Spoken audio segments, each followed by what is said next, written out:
وہ پاکستان کے سوال ہی نہیں آپ کو اچھے لگتے، اب بتائیں۔ تو میرا خیال ہے کہ میں نے سائنس کی کسی قسم کی کمی نہیں کی، بلکہ سائنس کو اس کو پراپر مقام پہ رکھنے کی کوشش کی ہے۔ سائنس کو یہ دعویٰ نہیں دیا جا سکتا کہ وہ خلاق ہے، سائنس کو یہ فائدہ نہیں دیا سکتا کہ وہ لائف کی ڈائریکشن دیتی ہے،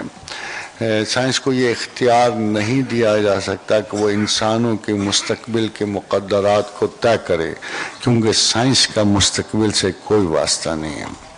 سائنس اپنے ہائپوتھیسز میں آپ کو ایک جھلک دکھا سکتی ہے مستقبل کی، مگر مستقبل کا ڈیسیشن نہیں دے سکتی۔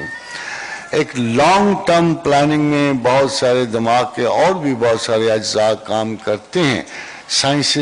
سائنسٹیفک سکلز کے ساتھ مل کے، تو تب ہم شاید 5 ایئر 10 ایئرز پلان بناتے ہیں، ابھی سجیسٹ کہ ہم، مگر ضروری نہیں کہ ویسا ہو۔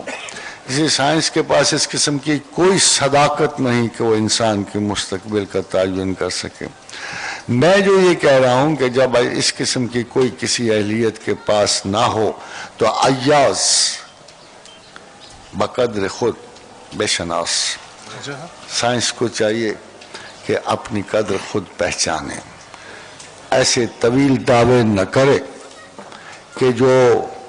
ایک غلط اعصابی تناؤ بن کر پوری نسل انسان کو سب سے زیادہ بربادی جو ہے وہ اس سائنٹیفک آثار کے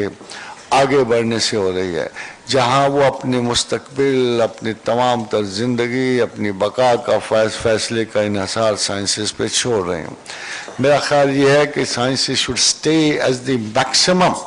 advantage of learning. We should learn, we should try to know، اور ہم حکمت الہیہ کے ایک ایک گوشش کو بھی اگر بے نقاب کر سکیں